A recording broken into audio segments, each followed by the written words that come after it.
Halo, Assalamualaikum warahmatullahi wabarakatuh. Bertemu lagi dengan saya Indri sebagai dosen di kelas Sejarah Pemikiran Ekonomi. Pada pertemuan kali ini saya akan menjelaskan terkait mazhab Pisiokratis. Di mana pada dua pertemuan sebelumnya, teman-teman kita sudah mempelajari tentang merkantilisme dan juga adanya mazhab klasik atau awal mula ya dari sejarah pemikiran ekonomi ini.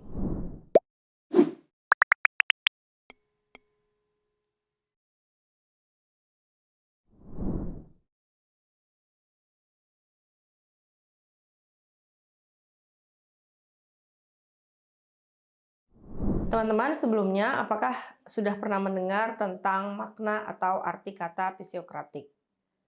Pisiokratik merupakan bahasa yang diambil dari Yunani kuno ya, yang merupakan penggabungan dari dua kata, yaitu kata fisik atau alam atau ilmu alam, dan yang berikutnya adalah kata kerten atau kretos yang artinya kekuatan atau mungkin kekuasaan. Nah, berarti jika kita gabungkan kalimat pisiokratik ini menjadi artinya kekuatan dari alam.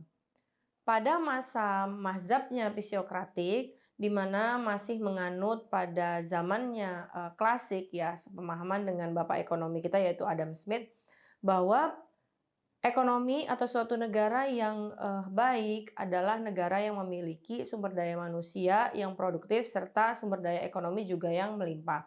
Namun tidak hanya sumber daya alam yang melimpah, alangkah lebih baiknya memiliki sumber daya manusia juga yang produktif. Nah, dalam pisiokratif ini mengagungkan nilai-nilai alam, kekuasaan-kekuasaan dari sumber daya alam yang nantinya dapat dikelola oleh sumber daya manusia dan dapat menghasilkan uang. Tentunya ini akan meningkatkan nilai pertumbuhan perekonomian. Nah, pada mazhab pisiokratif ini sangat percaya terhadap rule of nature, di mana alam dapat meng-create kegiatannya, di mana alam dapat memberikan sumbangsih terhadap perekonomian dan bahkan alam juga ya dapat memberikan suatu kegiatan ya seperti manusia yang melakukan kegiatan sehari-hari. Contoh, alam juga bisa rusak ya, alam juga dia bisa berkembang, alam bisa tumbuh menjadi lebih baik. Nah, itulah yang dimaksud dengan rule of nature. Kaum pisiokratik berupaya bahwa alam yang diciptakan Tuhan penuh dengan keselarasan dan keharmonian. Maka nanti akan kita pelajari tentang bagaimana sih sistem keharmonian yang dapat menunjang perekonomian. Pada rule of nature, kaum ini adalah kaum yang menentang merkantilisme. Jadi bagi pahamnya kaum ini, kalau kekayaan alam itu baiknya dinikmati oleh masyarakatnya sendiri, jangan terlalu komersilkan ya untuk masyarakat-masyarakat yang lain, karena nanti kekuasaan atau kekayaan di negaranya akan lama-lama punah. Lalu pemikiran kaum pisiokratif mengenai sistem ekonomi juga berakar pada falsafah dasar bahwa penataannya seharusnya diatur menurut kekuatan hukum alam. Bagaimana sih sebenarnya cara kerja dari hukum alam tersebut? Yaitu bagi manusia, mereka memiliki kebebasan untuk mengatur bagaimana hubungan antara manusia dengan alam dan bagaimana sih alam itu bisa memberikan sumbangsi yang positif terhadap manusia. Dalam artian tidak memberikan bencana dan manusia juga bisa mencegah bencana yang terjadi di dalam alam tersebut.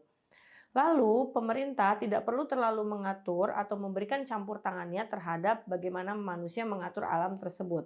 Dan alam akan dengan sendirinya menyeimbangkan dan mengatur sedemikian rupa hingga ekonomi harmoni dan general welfare-nya dapat terwujud.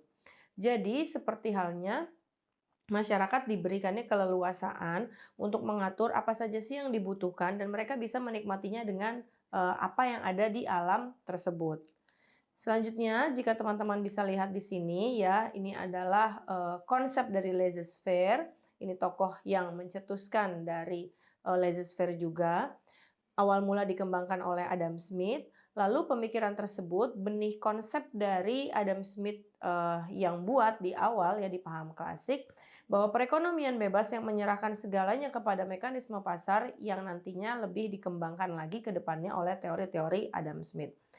Tentunya kalau kita bandingkan dengan di awal tadi kita bilang fisiokrat mazhabnya ya, bahwa rule of nature ini menginginkan nature yang tersedia atau alam yang tersedia mampu untuk memenuhi kebutuhan masyarakatnya, asalkan tidak dijual atau dieksploitasi untuk masyarakat lain ya di luar daerah. Mungkin kalau sifatnya membantu masyarakat yang ada di sesama, ya boleh saja, tapi jangan sampai dieksploitasi sehingga alam nanti akan memberikan bencananya untuk manusia tersebut. Lalu mazhab fisiokratif secara tegas telah disebut sebagai suatu mazhab ya yang memang mengagungkan kekayaan sumber daya alam. Jadi di beberapa benua Eropa, misalnya contohnya New Zealand, Jerman, Belanda dan lain-lain, memang wilayah-wilayah yang sumber daya alamnya sangat banyak ya dan juga produktif dan sebisa mungkin dikelola untuk negaranya sendiri. Berikutnya untuk perkembangan dari mazhab fisiokratif ini sendiri, bagaimana para fisiokrat ya, para pemikir pada mazhab ini mengutamakan arti penting sektor pertanian. Nah, sektor pertanian ini harus dikelola sama masyarakat original dari daerah tersebut. Kegiatan pertanian dianggap sebagai satu-satunya sektor produktif yang menghasilkan suatu surplus produksi secara neto. Dalam artian ini bisa memberikan produksi yang bersih, dan bisa dijual mendapatkan nilai tambah yang tinggi ya dan memenuhi kebutuhan masyarakat di daerah setempat dan bahkan mungkin bisa sharing ke daerah-daerah yang lainnya. Pemerintah tidak perlu campur tangan yang terlalu banyak dalam mengatur kegiatan-kegiatan perekonomian yang ada di masyarakat. Jadi kalau kita hubungkan terhadap teorinya Adam Smith di mana Invisible Hand berkata negara itu tidak ada yang mengatur secara signifikan dalam artian tidak membutuhkan pemerintah.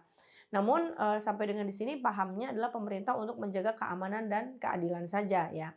Karena alam akan dengan sendirinya menyeimbangkan dan mengatur sedemikian rupa hingga economic harmony dan juga general welfare itu dapat terwujud.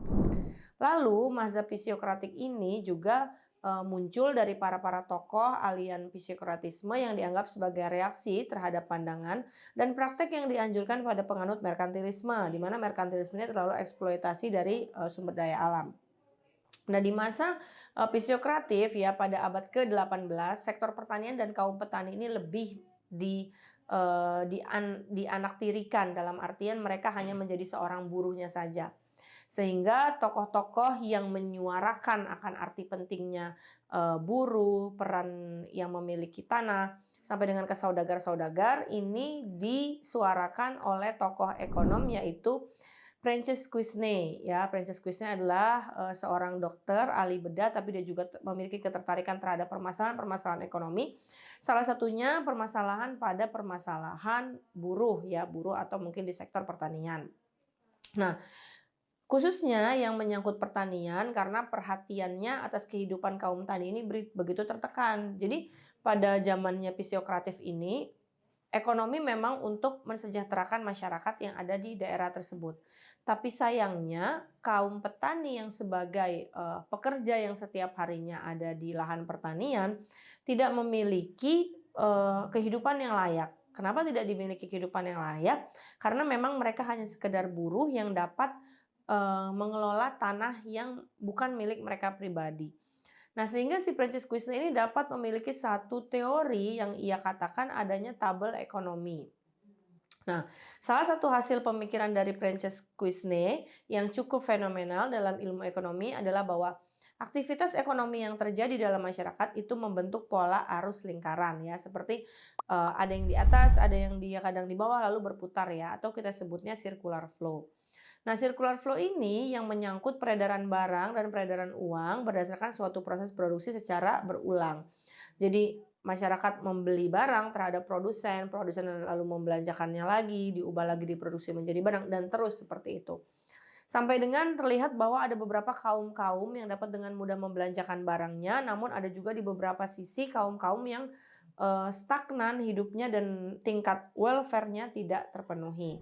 Sehingga diungkapkan dalam tablo ekonomi oleh buku yang ditulis oleh Quesnay ya. Dalam buku ini menggambarkan sistem perekonomian suatu negara seperti layaknya kehidupan biologis tubuh manusia. Tubuh manusia ini sudah punya reseptor ya dan juga rangsangan untuk mengatur gerak seperti kalau kita lapar, otak menyuruh tangan bergerak mengambil minum, lalu kalau misalnya, panas, otak menyuruh, tubuh untuk mencari suhu yang dingin ya. Sehingga sebenarnya dalam teori yang disampaikan oleh Francis Kuisne, antara satu bagian dalam tubuh dengan bagian yang lainnya membentuk satu kesatuan yang harmonis. Mereka dapat bekerja satu sama lain. Begitu juga proses dan gejala kehidupan ekonomi jika dilihat dalam hubungan antara kegiatan yang satu dengan kegiatan yang lain, membentuk suatu keseluruhan hukum tersendiri. Jika teman-teman lihat di sini dibagi menjadi 4 golongan ya, di mana golongan yang pertama adalah golongan masyarakat yang produktif, yang mengelola lahan pertanian ya, pertambangan juga ada di situ. Lalu golongan yang kedua adalah golongan kelas tuan tanah, berarti dia yang memiliki tanahnya. Golongan yang ketiga adalah kelas yang tidak produktif yang terdiri dari pengrajin dan saudagar. Ini lebih tepatnya yang hobinya berjualan ya, tadi pada masanya merkantilisme. Dan golongan yang terakhir adalah golongan 4, yaitu kelas masyarakat buruh yang menerima upah dan tenaganya. Jadi kalau misalnya kita bisa lihat di sini bagaimana Pisiokrat itu dapat menjelaskan sistematika pembagian ya dari eh, kasta masyarakat yang ada atau mungkin bagaimana welfare masyarakat yang ada. Bisa sama-sama teman-teman simak bahwa kalau yang golongan satu yaitu hanya produktif mengelola tanah pertambangan dan pertanian, ya kita sebut saja dia buruh petani ya. Bedanya apa yang sama nomor 4? Karena dia juga sama-sama buruh. Nah, kalau yang di nomor 4 ini dia juga buruh tapi tidak di sektor pertanian. Ada hubungan antara satu dan dua, di mana kalau di satu itu buruh yang mengelola, kalau di nomor 2 itu adalah orang yang memiliki tanah, di mana si buruh akan mengelola tanah yang dimiliki si tuan tani gitu. Nah, ketika kita lihat makin ke sini ya, kalau kita hubungkan dengan beberapa fenomena yang terjadi, misalnya ada segregasi lahan, ada konversi lahan, lalu permasalahan-permasalahan perekonomian lainnya terkait lahan lah ya, termasuk lahan pertanian. Di mana dapat kita ketahui bahwa makin bertambahnya tahun, yang namanya tanah produktivitasnya itu tidak bertambah. Dan upah makin bertambahnya tahun membutuhkan peningkatan upah. Sehingga terkadang si tuan tanah juga dia akan kewalahan untuk membayar buruh-buruh tersebut. Karena setiap tahunnya buruh itu harus dibayar tapi si tanahnya ini tidak produktif.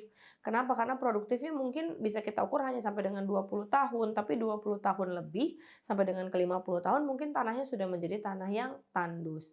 Nah, inilah tadi yang dimaknakan di awal oleh Pisiokrat tentang bagaimana sih masyarakat ini mengeksploitasi tanahnya.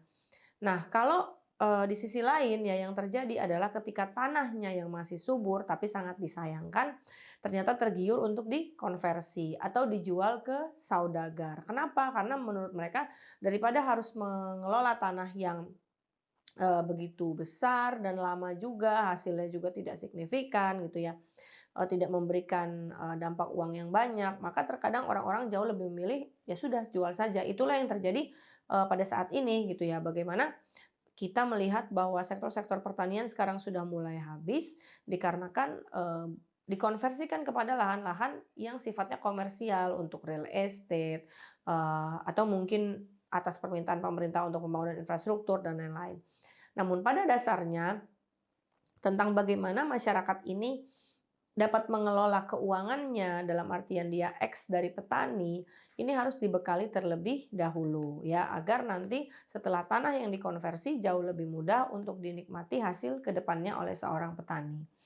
Nah, Francis Kuisne mengartikan bahwa adanya produktif, properti, dan salary class ya, khusus saudagar. Di sini diartikan dalam sebagian golongan mandiri dan memiliki peran aktif dalam perekonomian, mereka memiliki dan menguasai modal. Jadi orang-orang ini nih orang-orang yang produktif, propertari dan juga sterile class, ini adalah orang-orang yang memiliki harta kekayaan ya. Lalu sterile class ini selain saudagar disebut juga sebagai golongan pasif karena untuk menafkahi hidupnya tergantung sekali dengan golongan-golongan yang lainnya. Karena dia harus berjualan. Kalau golongan lain tidak memiliki suatu produk yang produktif untuk dijual, ya nggak bisa di golongan ini untuk dia menutupi nafkahnya. Nah, sehingga ada permasalahan lainnya bahwa sektor pertanianlah yang dianggap paling produktif karena hanya sektor tersebut yang dapat menghasilkan surplus atau sisa produksi bersih net product sampai dengan produk netonya ya.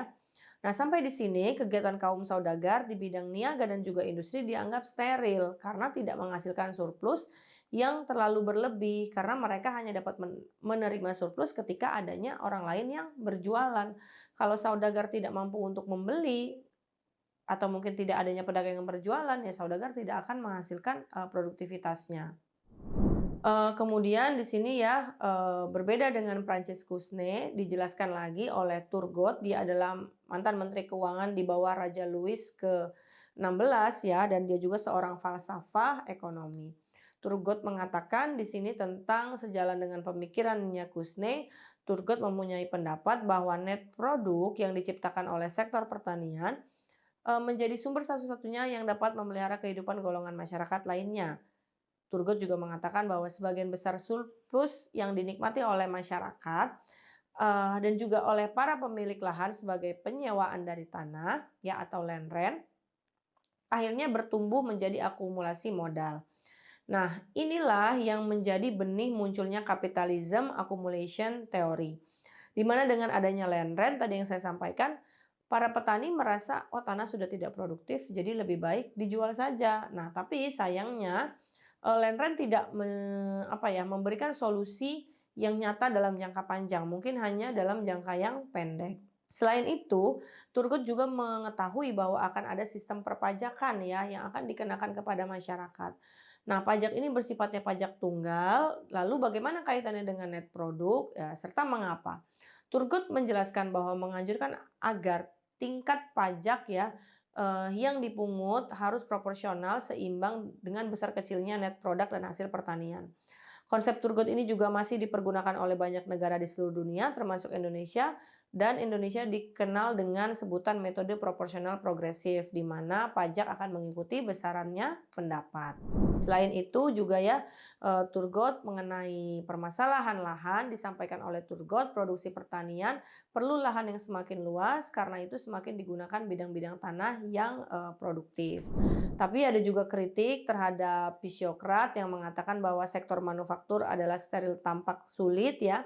Karena tadi untuk steril produktif dan juga untuk priority dari seginya aset tidak semuanya dapat berdiri sendiri karena mereka akan bergantung kepada sektor-sektor atau mungkin tokoh-tokoh lainnya terutama pada tokoh buruh ya. Dan kemudian untuk pemikiran para psiokrat tidak didasari juga oleh fakta yang cukup yang terjadi pada masa lalu. Baik, untuk kesimpulan dari video pembelajaran hari ini, kita dapat mengetahui bagaimana paham psiokrat yang memang sedikit berbeda ya dengan pahamnya merkantilisme, di mana merkantilisme hanya menjunjung tinggi daripada perdagangan, sementara di psiokrat berharap bahwa sumber daya alam mampu diproduktivitaskan semaksimal mungkin untuk masyarakat-masyarakat yang tinggal di daerah tersebut.